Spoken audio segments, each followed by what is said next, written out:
Are you wondering what it takes to get a podcast started? What about what type of equipment you need? How about some tips and tricks to save you money while doing it yourself? Or maybe you're interested in this awesome sign behind me. Joining me today is none other than the DiscoPosse podcaster himself, Eric Wright. And we're talking all things podcasting, but we're not stopping there.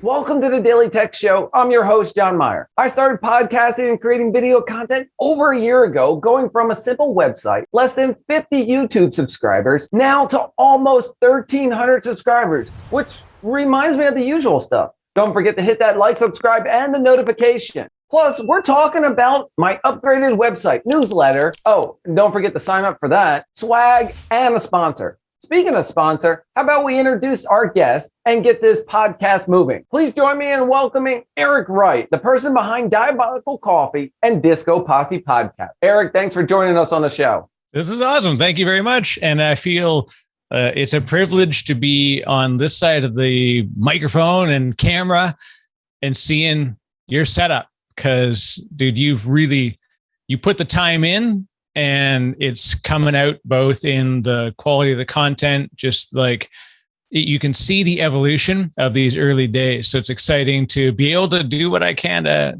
be a part of it and help you through this early part of the journey and not make the crazy mistakes that I made. You are definitely saving me from making some of those, but I got to give a shout out to you as a mentor for podcasting. Shout out to my wife for the sign idea. We'll get to that in a few moments.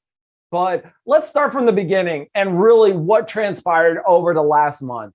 All right. I mean, I have really changed my podcast setup, and we kicked off this whole transformation from a new website, Swag, now a sponsor. And wait, I'm not going to get to that just yet. But, it all started with a 30-minute chat when we were talking about Zapier.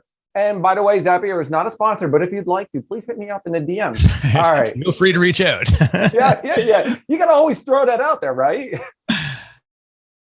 So let's talk about this Zapier. I mean, we set up the meeting and you were showing me some cool automation stuff.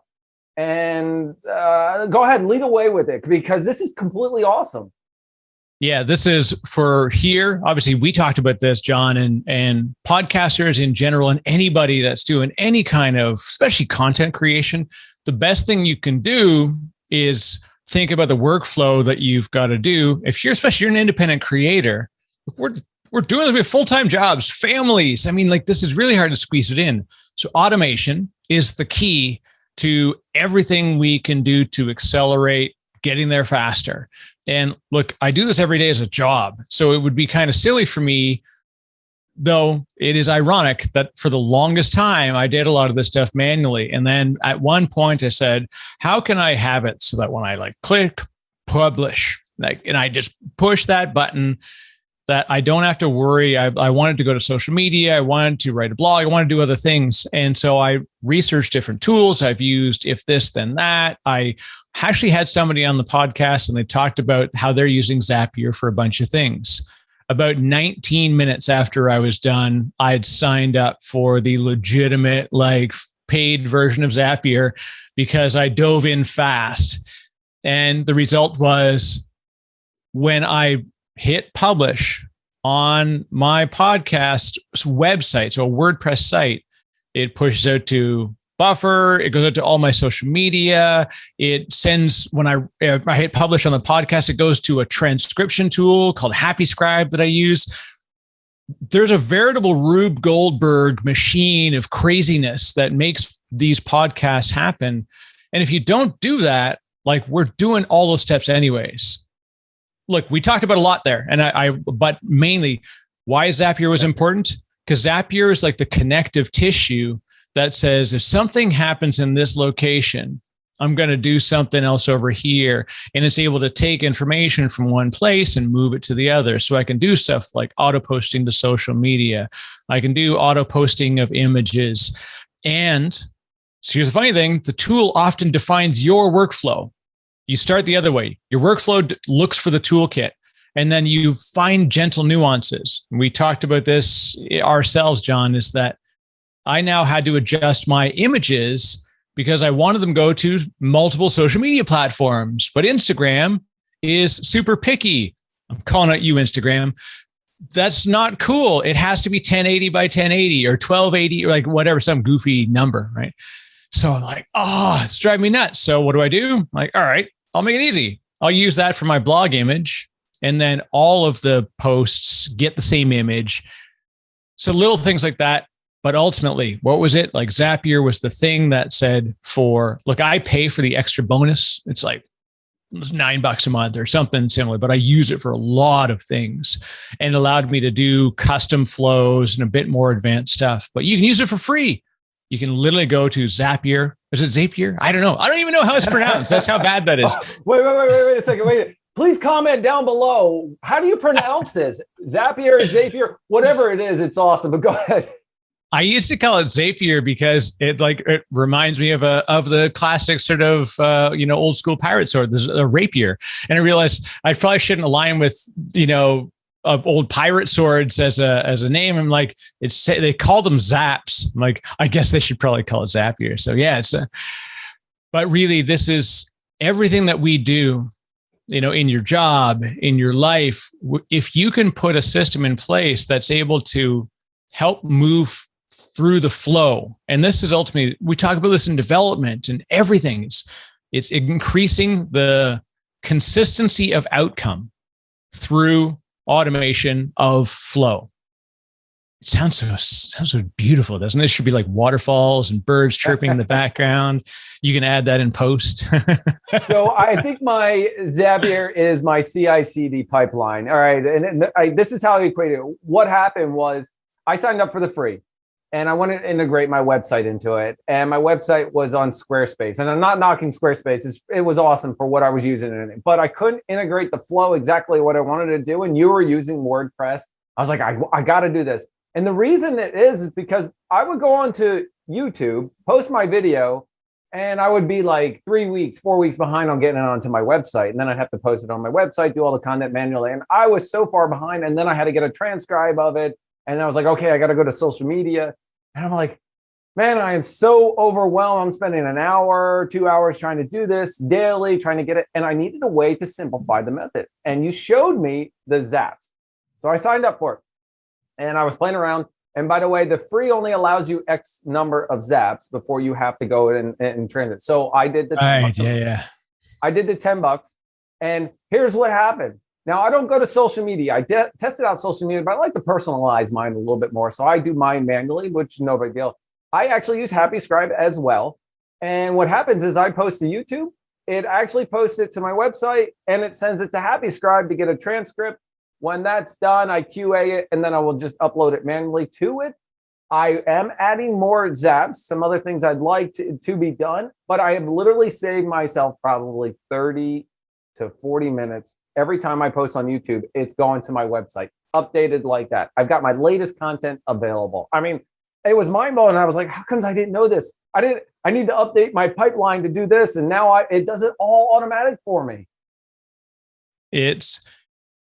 I use it to turn on and off my Christmas lights, my Halloween lights. Like I literally connect everything up to it because it's just stuff that they're like mundane little things that you end up doing. And especially for people that are getting started with podcasting and like blogging or anything at all, wherever you can introduce automation, it is a huge time saver in the long run.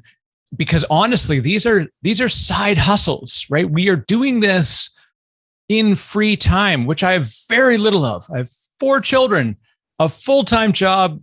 It's a lot going on. I've got mentoring, I've got advisory work, I've got, and somewhere in there, I think I sleep. But in the meantime, oh, that's right. I also, I enjoy a nice, tasty cup of devilishly good coffee while we're at it. Oh, yeah. Okay, so, whoa, wait a second. By the way, I am still waiting for my cup. And yes, on live recording, it's for that. So speaking of that, it just so happens that Diabolical Coffee is my new sponsor. So I got a hands off to you, Eric. Thank you so much. This is freaking awesome. It's on my website. You can get swag. There's a coupon. Guess what the code is? Myer, M-Y-E-R. Don't forget, put that in there. get your percentage off. Grab some of that. My logo, by the way, my swag. We're also talking about sponsor swag. I really appreciate Diabolical Coffee sponsoring me, man. So the fun of this, and first of all, I love supporting great creators and people whom I respect, and I know that I remember the first time I got my first blog sponsor, and it was actually Veeam Software. Veeam is a fantastic supporter for me, and it had been such an amazing thing to like get that first email saying like, hey, would you like to have us sponsor your blog? And they've and they actually have since transitioned, and they actually sponsor my podcast as well now. And that big jump, it takes a long time. And the one thing that you often find is that getting one supporter often spurs the next one. So what I love to be able to do, especially for great creators whom I respect, like you, John, is like I'll put a brand on there because we want to help people go, get to the next level. We want to accelerate people. And it's something that actually Diabolical Coffee began as a community-based effort to be able to, like, we used to go to events like reInvent, and I would have people come from around the world, and they would bring a pound of coffee. And this was the deal. So bring 1 or 2 pounds of coffee, just whole beans from wherever you're from, your favorite local roaster, like something really unique, and bring them to the event because we travel from all around the world. And then they would come, and we would just literally put them in a box. And then at the end of the 3 days of the expo, they would come back and just go and just pick 2 or 1, whatever you brought, just take the equivalent amount back. And people would, next thing you know, they're having coffee from New Zealand, from Paris, from all these different places. And all they did was they traveled from Louisiana to Las Vegas, and they're tasting coffee from Paris. Nice.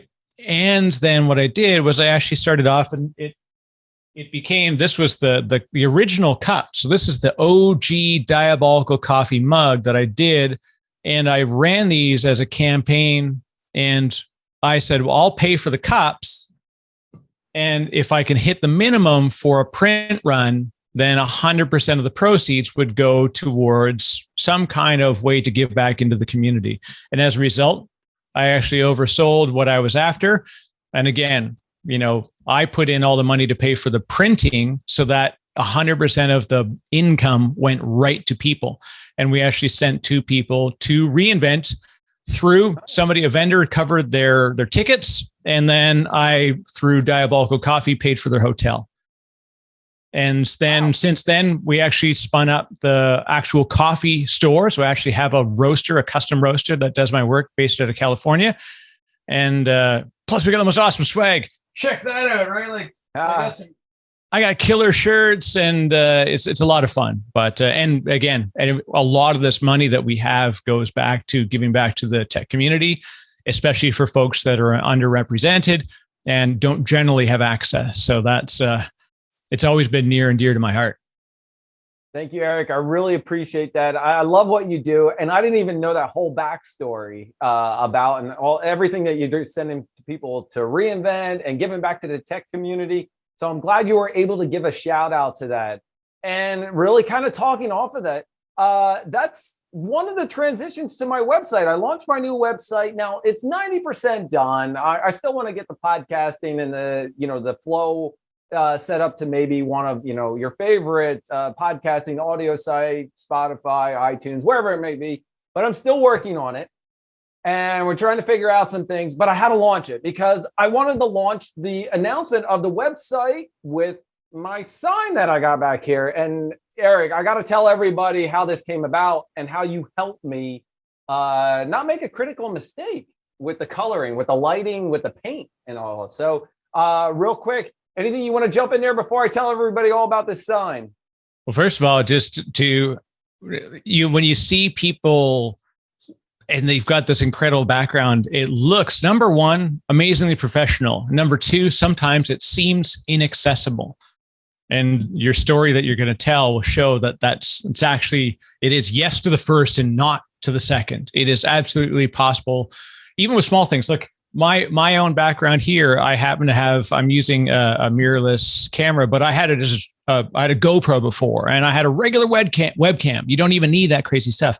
these little things I have are from Michael's. They're like just like little print things. And I got I got patent prints off of Etsy. So even for people that are about to see what you've done, there are tons of options to really make it your personalized setup.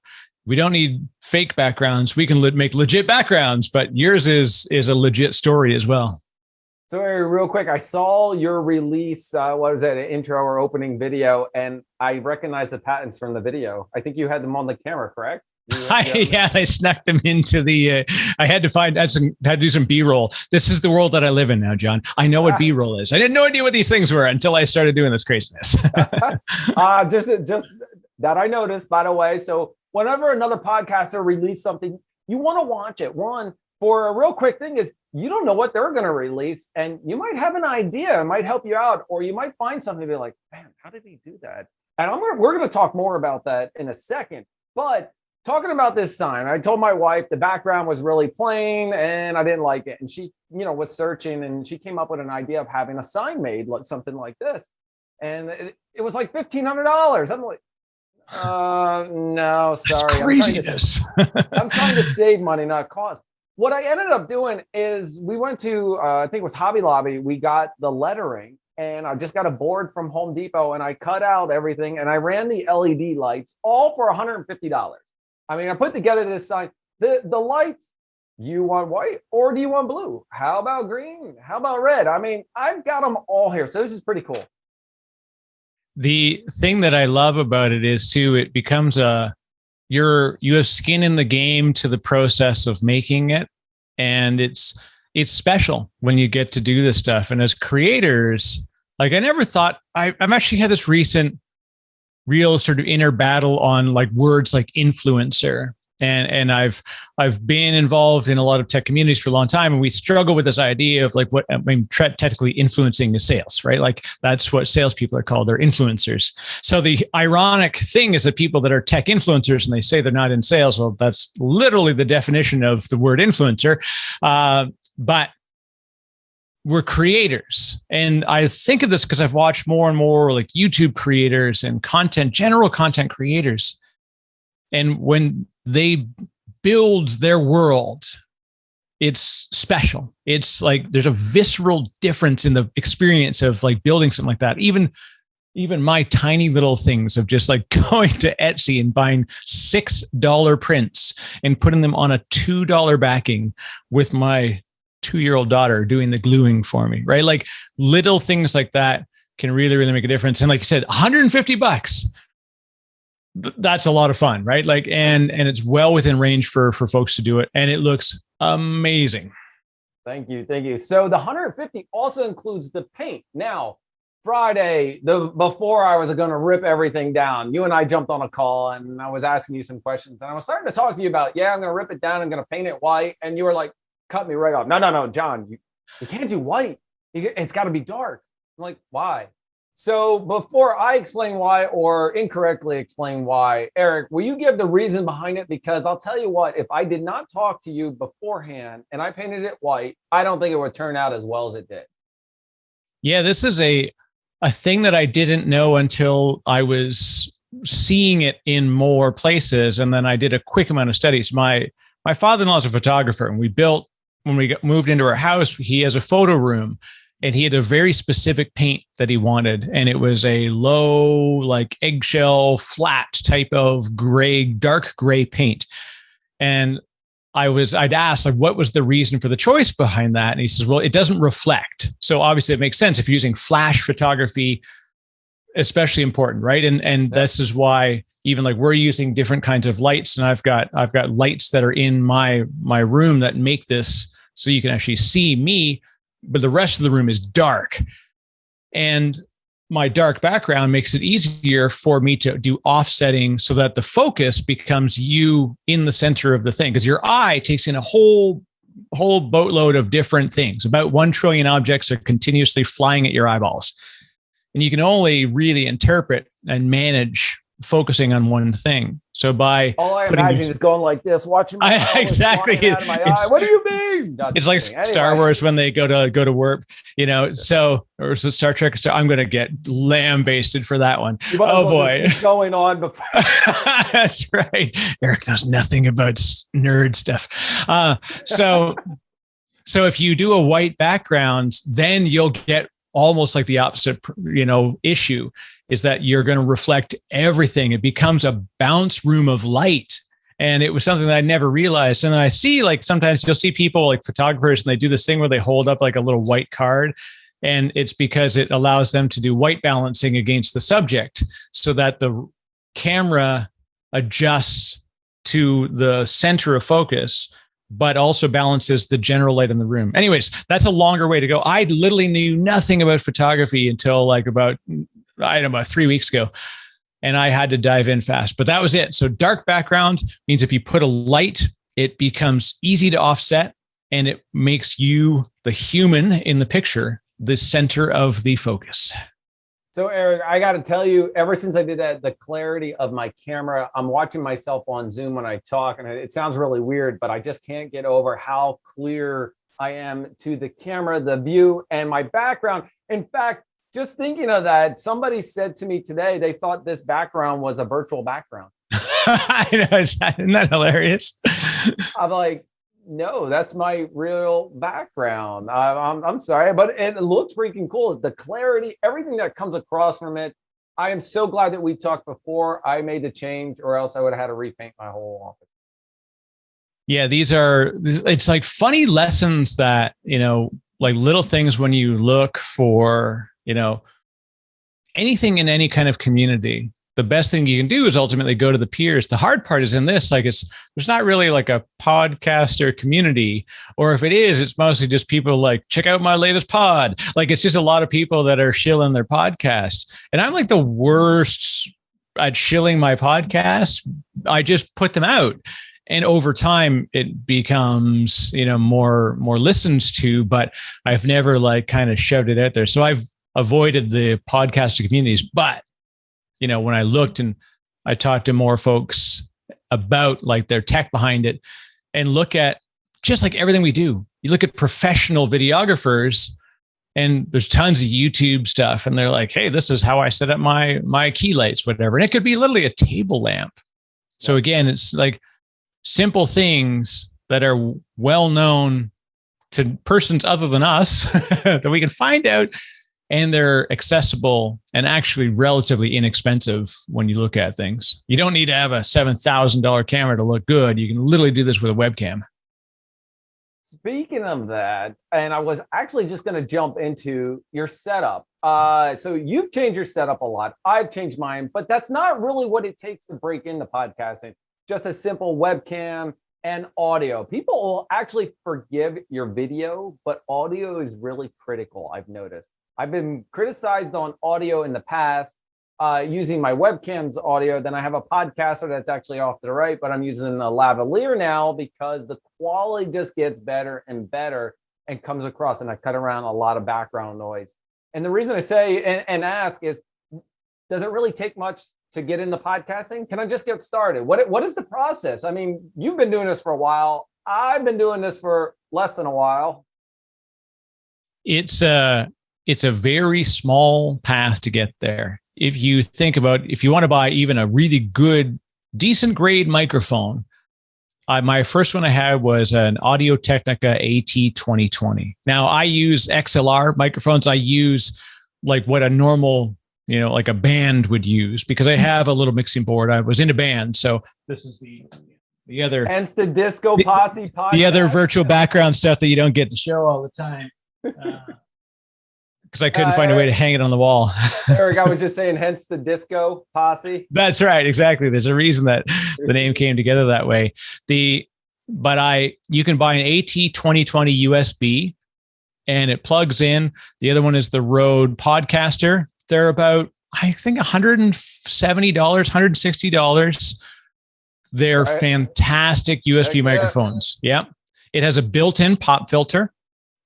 And this is one. So the microphone that I'm using is a little bit more than your average person would start with, but there's no reason why you couldn't. This is a Electrovoice. I'm losing my brand names. Electrovoice RE320.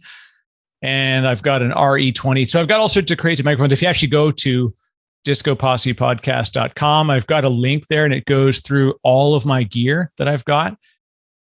What I loved about this was down in the description below, a link to your podcast for all your gear and the blog posts around that.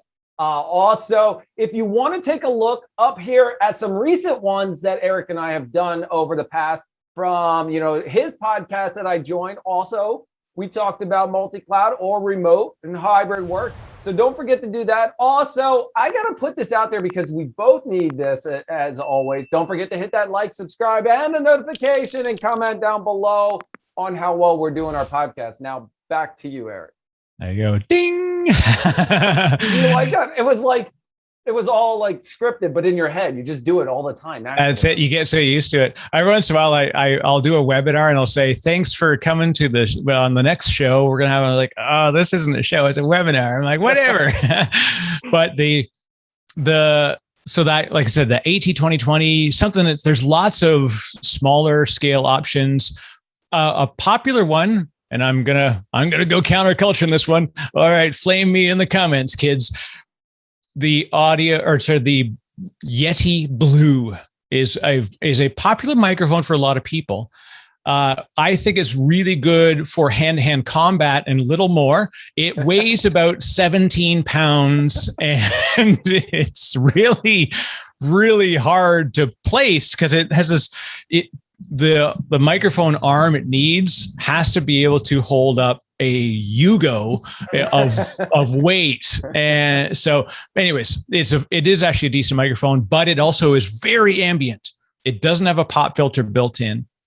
And there are advantages when you think about that. So Rode Podcaster, so for $100, literally for $100, you've got a professional grade microphone. You just plug it into USB. You can record on Zoom. You can record there's lots of free services. And, I even recorded straight to GarageBand for a lot of stuff when I'm doing in person. I used to take it on the road with me, which was fun. So it was my Rode on the road, my Rode Podcaster, which is really, yeah. It's also super fun when you're going through TSA and you have a 7-inch aluminum tube filled with wires. Let me tell you what that looks like on a TSA X-ray. Every single time I had to open that bag up, but it's very accessible to get in. And like you said, John, don't use your earpods, like your AirPods or your like regular hanging. I've got fantastic earphones. I can tell the difference immediately. And when people hear clarity of the voice, they really tune in. Yep. It's an odd thing. It's like everything that's about user experience. User experience isn't something you ask for, but it's something when it's not there. Well, what's interesting is I worked for a company that did a lot of content. This was a couple of years ago during the summer.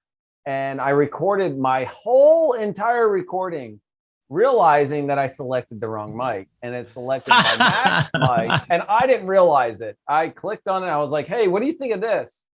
And the guy called me out and he's like, what mic did you use? And I was like, I used my podcaster. And then I clicked on it and I'm like, oh my God, that sounds horrible. Oh my God. Sounds like you're yelling from the other side of a barn into it. Oh, the echo, everything that was coming around, it was bad. But okay, so back on the setup, and I want to talk about a couple more things that we have across our desk. I know that you got a Blackmagic. I know you got a Blackmagic Pro ISO. And the reason I do is because I've got one on my desk. And I got to talk to you about something I added based off a comment you made. But if you want to quickly talk about your Blackmagic, I got a couple more things before we wrap up the show. Yeah, so that I decided I wanted to be able to get a good experience. So I use an XLR mic. I've got a Scarlett USB. I've got a Mackie little Onyx. Like I've got all these different little tools. I've got a Tascam USB interface. The problem that I bump into all the time is that the video in Zoom with a USB interface for the audio is around 200 milliseconds in lag. It doesn't seem like it's that noticeable, but as soon as you know that it's there, it's all you can see. And it becomes something that will bother you visibly, and it can take you out of the content. So I said I needed something that could literally just take a straight up, like 3.5 inch out. I'm going to use a regular mixer and just plug in because I want no latency, no lag. And I looked around, there was no tools that could do it. And then I thought, well, I've got this Blackmagic camera. I brought a Blackmagic Pocket Cinema 4K because I'm a little weird that way. I'm definitely going to get yelled at in the comments for that one.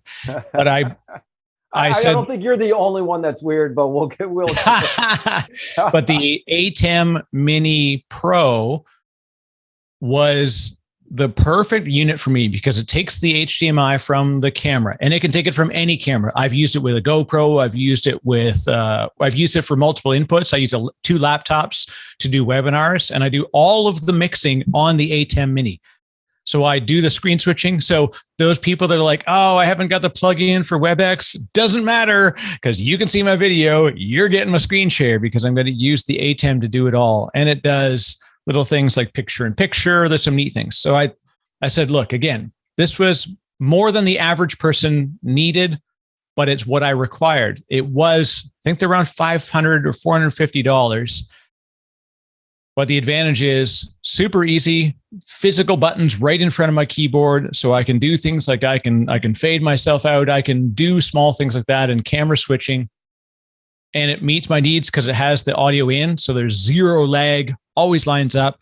And bonus fries, I have a Blackmagic camera. So I can literally control every part of the camera through the software version of this. So it's kind of neat. Now, again, not necessary. You can buy a very simple USB interface if you wanted, or you can just go straight USB right into the laptop if you're using the podcaster or something else. But if you want to go that extra distance, the ATEM Mini Pro, highly recommended. Now, everybody, 2 things we're talking about. One, we're talking, getting started. Now, Eric and I have been at this a while, so we're upgrading as we go. We didn't purchase all this thing in one fell swoop. And the reason that I am using the Blackmagic, when you mentioned about that screen share in Zoom, I started thinking to myself, oh man, I've got an iPad sitting right in front of me.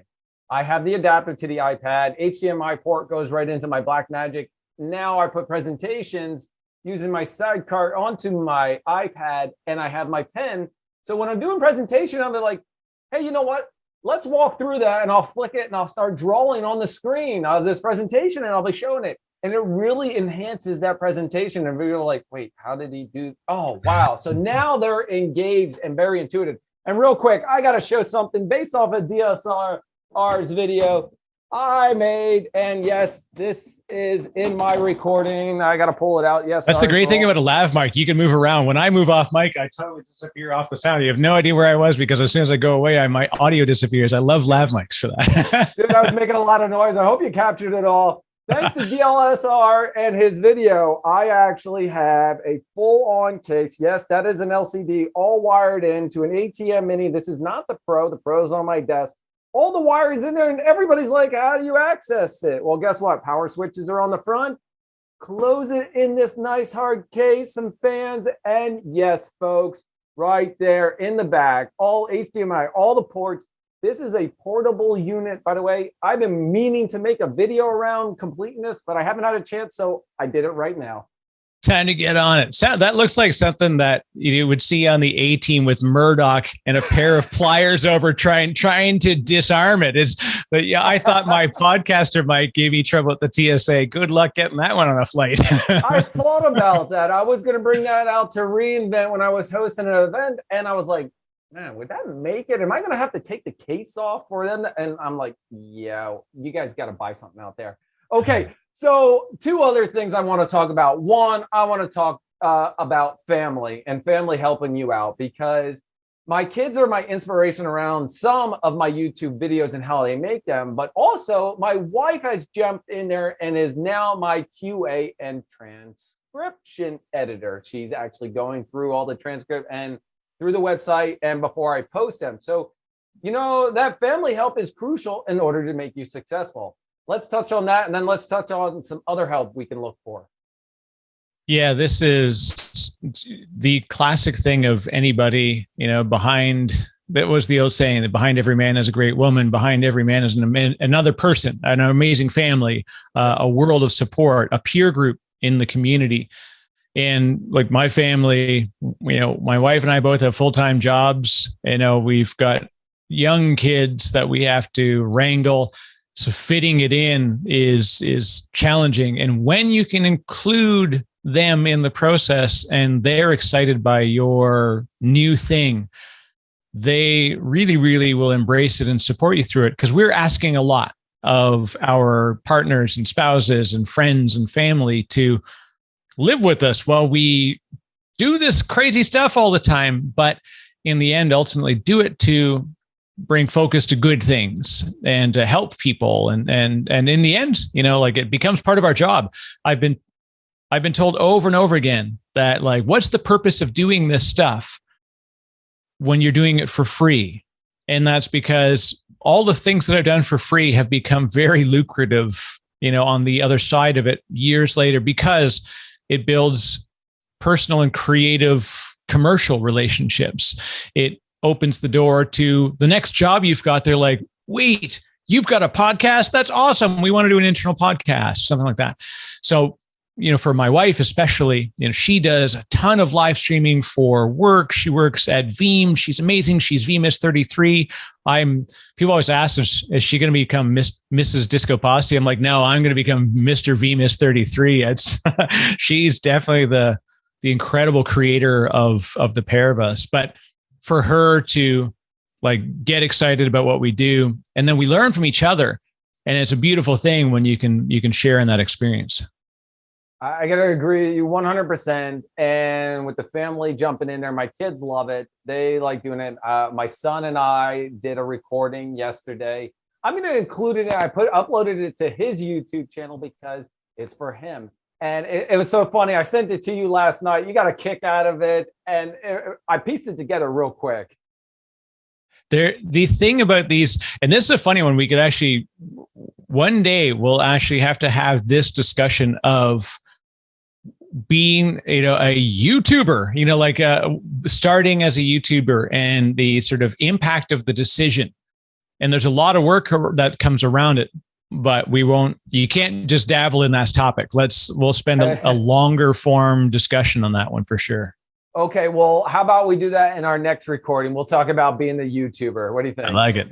All right. I'll sign you up on that. But speaking of sign up, you and I are growing our list of guests that we want to have on the show. So I have to admit that I actually have a small list going. I don't have a huge list like you yet, but my plan is to grow in that. I'm actually lined up and I'm working on episode 20, but I already have up to 24 and 25 set in the works. This is actually really interesting and really, I feel a sense of accomplishment. It's a really amazing thing for anybody who, like I said, especially we, as creators, as creative minds, when you can take this idea and then start to build it in. So why is this important? When we talked at the start, what does automation allow you to do? To-do lists and automation processes, like little mundane automation things. Like, do you want to spend your time thinking about the things you should think about? Or do you want to just think about a creative outlet? If you look at how do we build a podcast, it's ultimately a storytelling expedition, and especially in the shorter form, it's about spending time starting with, this is what I want to cover, having it being fun and engaging, and then recapping at the end, like bringing it all together of like, what do we do? And somewhere along the way, don't forget to subscribe. And we have to do these things, but there's a reason that we do this stuff, because it means that it supports the next thing. And I remember doing the first, everybody I know has a podcast. They start with a podcast and they get to around episode 10, 12, 15.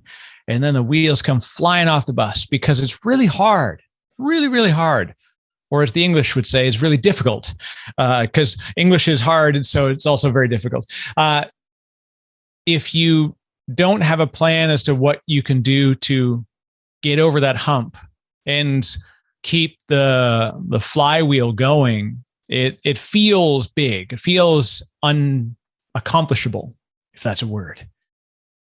But it's actually this again, just like go to your peer group, find your friends and find your friends who have friends. And this is what I'm hoping to do is like we, as a community, you find yourself next thing you know, you're like, hey, I've got these 3 other podcasts you should go on when I talk to a guest often. And it's neat that you can do that. And the first like 35, 40 episodes that I did, it was me just grinding it out, chasing for people that I found interesting and that I knew we could have an interesting discussion. And then at some point you start to get folks that come to you and they're like, hey, this is really cool. Can I come on? You know, I've got something I'd love to share with your listeners. And it's really neat. But it, you know, just like any of these things we do, it's a grind that you start with purpose and with a goal, and you keep, and you have fun with it. Have fun. This is fun. This is the greatest thing ever. As you can see, Eric and I are having a lot of fun. I am in the grinding phase for now, but I enjoy it. I am chasing people, chasing leads, chasing suggestions, coming up with topic ideas that I see people might post on LinkedIn or Twitter and be like, listen, this would be awesome. Or somebody that I see, I'm like, you have a great personality to be on the show. Let's share it. Let's share all this information. You know, just like you said, Eric, it is the grind. Now, the last thing I want to mention is there's a product out there. There's actually a company out there that you have recommended me to twice. One, they've done my stinger. I also used a personal one for my stinger. So I have 2 separate. And they did my like and subscribe on my new one that's coming out because I saw you shared a video and I'm like, dude, where'd you get the like and subscribe? I'm going to let you give a shout out to them. They are not a sponsor, but if you'd like to contact us, that's feel free. No big deal. No pressure at all. Go ahead, Eric. Tell us who they are. I tell you, it looks like this, right? It's all about the 5. So I'm a longtime fan of Fiverr, another alternative as well as Upwork, great sort of gig work that you can get done. Fiverr is a fantastic, especially for like junior creative community. There's tons of folks that are out there. And I've had them do logo stingers. I've had them do my, click and subscribe button, just like the one you're seeing on screen right now that John is going to put up in post-production. And the thing about this is I'm good at a thing. And I love that I know that I can do that thing well, but I don't want to get good at building stingers and doing things. So I went to Fiverr and they're like, it used to be $5. Everything was $5.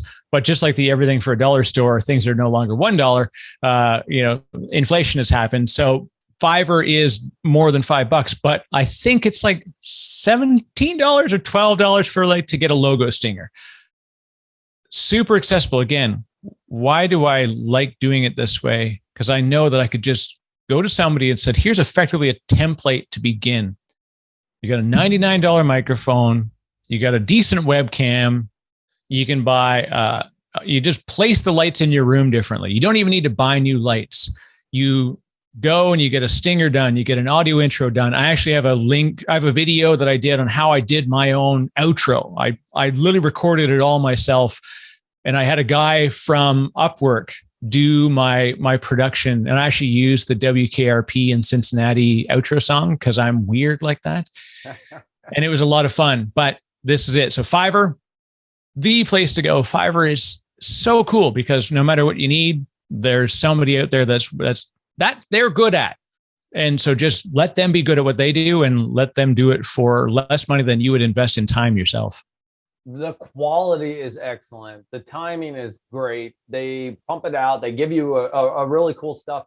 And they have so much out there. In fact, there's a couple more things that I might get from them. I was searching. I was like, oh, I want that. I want that. And it's the quality. I just can't get over the quality. The one I did for like and subscribe and the stinger just came out beautiful. The sound, everything, the transition was just like perfect. And I used them once before, but when I saw your stinger, I was like, where'd you get the stinger for that? You're like, here's your link. So, yeah. And then the like and subscribe, I should have known that you did that.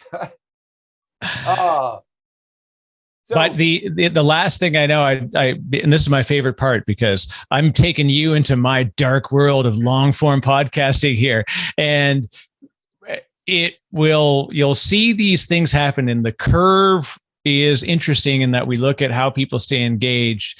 And here you're doing something that I don't do.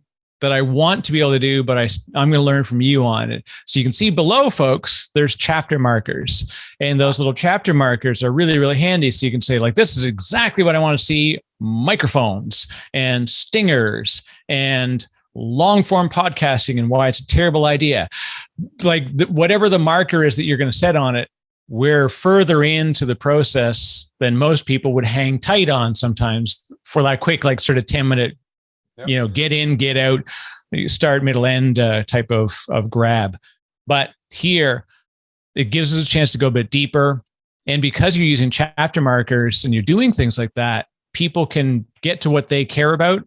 And then they're more likely to come back to the next one because they're like, hey, I know that John knows how to like hit a mark and get on to the next subject. So speaking of the chapter markers, it probably took me 2 to 3 days to figure out how to do them because I was looking at others. I searched YouTube. I couldn't figure it out. Then it's really simple, and it's part of my natural template for when I do my recording editing. I use an editing software, and I'll put a marker on the editing software of the time that I've changed the subject. And then I take that exact time and I transfer that into my YouTube description so that I can have the markers up there. And that is part of every single video that I do, because you might not want to listen to the full, I think we're on like 40 some minutes of this recording, but you want to get to specifics. Well, I set it up so at least you find the value in that site, and you might hang on longer and you might be like, oh man, I want to go back. So the whole purpose is, hey, just listen for this part. It might be 2 minutes. It might be 30 seconds that we transition into it. So, that's part of my natural stuff that I do for every single YouTube video. If you take these, and I think we'll compile a set of lessons that we've caught along the way. Obviously, you've got lots of great stuff that's going to be in the show notes. And for anybody that wants to find out more, they want to get engaged, we're easy to find. So hopefully there's a link to my channel. I now, this is the fun part. When you have a podcaster on a podcast channel, you start to I can't remember which one of us has got to do the links, but you can hit me up. You can drop a comment on my YouTube channel. You can hit me up on email. I'm Eric at DiscoPosse.com. You can find me on Twitter. I'm DiscoPosse everywhere. We are a collective community of creators and, just people and humans of Earth that we want to get through this really cool stuff together and have fun. And if we can help you technically or inspirationally to get to your creative mind and your creative outlet, then I'm happy to open the door to folks that need a little bit of a push, a little bit of advice, or just, hey, if you need a link to figure out how to use Zapier, then we got you covered. Well, Eric, that is actually a perfect segue into wrapping up the show. First of all, everybody, I hope you enjoyed our podcasting information on how you can get started, but how our setup is and lessons that I learned. Eric, I really appreciate it. Everybody, I hope you enjoyed the DiscoPosse podcaster himself, Mr. Eric Wright. Thank you for joining the show. Don't forget to hit that like, subscribe, and my awesome sponsor, Diabolical Coffee. Folks, have yourself a good one. Thank you, Eric. We're out.